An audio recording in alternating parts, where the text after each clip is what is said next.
بسم اللہ الرحمن الرحیم۔ حضرت سعید بن جبیر جو کہ ایک تابعی بزرگ تھے، ایک دن منبر پر بیٹھے ہوئے یہ الفاظ ادا کیے کہ حجاج ایک ظالم شخص ہے۔ ادھر جب حجاج کو پتہ چلا کہ آپ میرے بارے میں ایسا گمان کرتے ہیں تو آپ کو دربار میں بلا لیا اور پوچھا کیا تم نے میرے بارے میں ایسی باتیں بولی ہیں؟ تو آپ نے فرمایا ہاں بالکل، تو ایک ظالم شخص ہے۔ یہ سن کر حجاج کا رنگ غصے سے سرخ ہو گیا اور آپ کے قتل کے احکامات جاری کر دیے۔ جب آپ کو قتل کے لیے دربار سے باہر لے کر جانے لگے تو آپ مسکرا دیے۔ حجاج کو ناگوار گزرا۔ اس نے پوچھا کیوں مسکراتے ہو؟ تو آپ نے جواب دیا تیری بیوقوفی پر، اور جو اللہ تجھے ڈیل دے رہا ہے اس پر مسکراتا ہوں۔ حجاج نے پھر حکم دیا کہ اسے میرے سامنے ذبح کر دو۔ جب خنجر گلے پر رکھا گیا تو آپ نے اپنا رخ قبلہ کی طرف کیا اور یہ جملہ فرمایا اے اللہ، میرا چہرہ تیری طرف ہے، تیری رضا پر راضی ہوں۔ یہ حجاج نہ موت کا مالک ہے نہ زندگی کا۔ جب حجاج نے یہ سنا تو بولا اس کا رخ قبلہ کی طرف سے پھیر دو۔ جب قبلہ سے رخ پھیرا تو آپ نے فرمایا یا اللہ، رخ جدھر بھی ہو تو ہر جگہ موجود ہے، مشرق و مغرب ہر طرف تیری حکمرانی ہے۔ میری دعا ہے کہ میرا قتل اس کا آخری جرم ہو، میرے بعد اسے کسی پر مسلط نہ فرمانا۔ جب آپ کی زبان سے یہ جملہ ادا ہوا اس کے ساتھ ہی آپ کو قتل کر دیا گیا اور اتنا خون نکلا کہ دربار تر ہو گیا۔ ایک سمجھدار بندہ بولا کہ اتنا خون تب نکلتا ہے جب کوئی خوشی خوشی مسکراتا ہوا اللہ کی رضا پر راضی ہو جاتا ہے۔ حجاج بن یوسف کے نام سے سب واقف ہیں۔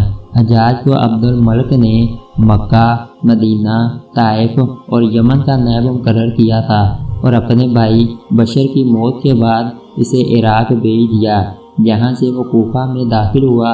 ان علاقوں میں 20 سال تک حجاج کا امن دخل رہا۔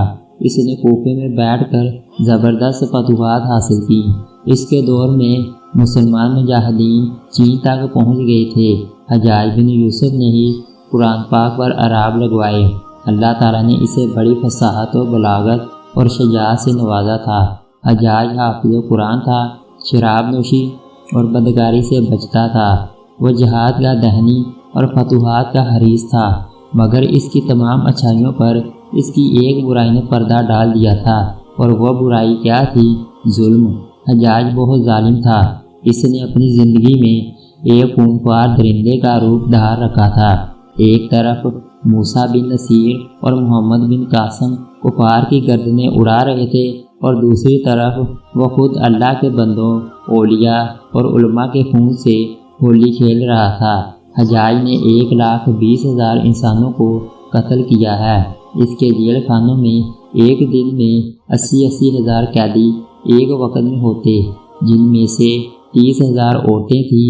اس نے جو آخری قتل کیا وہ عظیم تابعی اور زاہد و پارسا انسان حضرت سعید بن جبیر رضی اللہ تعالیٰ عنہ کا قتل تھا۔ انہیں قتل کرنے کے بعد حجاج پر وحشت سوار ہو گئی۔ وہ نفسیاتی مریض بن گیا تھا۔ حجاج جب بھی سوتا حضرت سعید بن جبیر اس کے خواب میں آ کر اس کا دامن پکڑ کر کہتے تھے کہ اے دشمن خدا، تو نے مجھے کیوں قتل کیا؟ میں نے تیرا کیا بگاڑا تھا؟ جواب میں حجاج کہتا کہ مجھے اور سعید کو کیا ہو گیا ہے۔ اس کے ساتھ حجاج کو وہ بیماری لگ گئی تھی جس کو زمہریری کہا جاتا ہے۔ اس میں سخت سردی کلیجے سے اٹھ کر سارے جسم پر چھا جاتی تھی۔ وہ کانپتا تھا۔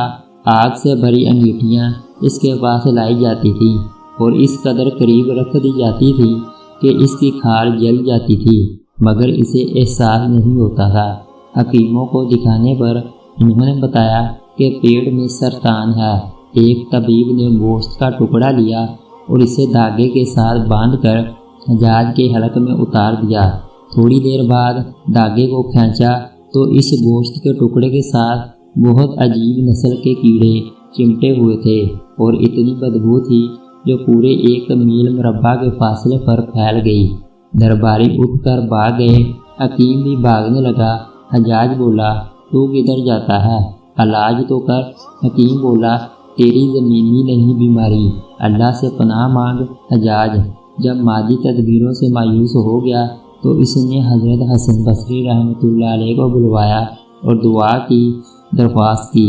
وہ حجاج کی حالت دیکھ کر رو پڑے اور فرمانے لگے، میں نے تجھے منع کیا تھا کہ نیک بندوں کے ساتھ چھیڑ چھاڑ نہ کرنا، ان پر ظلم نہ کرنا، مگر تو باز نہ آیا۔ آج حجاج عبرت کا سبب بنا ہوا تھا۔ وہ اندر باہر سے جل رہا تھا، وہ اندر سے ٹوٹ پھوٹ چکا تھا۔ حضرت سعید بن جبیر رضی اللہ تعالیٰ عنہ کی وفات کے 40 دن بعد ہی حجاج کی بھی موت ہو گئی تھی۔ جب دیکھا کہ بچنے کا امکان نہیں تو قریبی عزیزوں کو بلایا جو بڑی کراہت کے ساتھ حجاج کے پاس آئے۔ وہ بولا، میں مر جاؤں تو جنازہ رات کو پڑھانا اور صبح ہو تو میری قبر کا نشان بھی مٹا دینا، کیونکہ لوگ مجھے مرنے کے بعد قبر میں بھی نہیں چھوڑیں گے۔ اگلے دن حجاج کا پیڑ پھٹ گیا اور اس کی موت واقعہ ہوئی۔ اللہ ظالم کی رسی دراز ضرور کرتا ہے، لیکن جب ظالم سے حساب لیتا ہے تو فرشتے بھی خیشت الہی سے کانپتے ہیں، عرش ہل جاتا ہے۔ اللہ ظالموں کے ظلم سے ہم سب کو محفوظ رکھے، آمین۔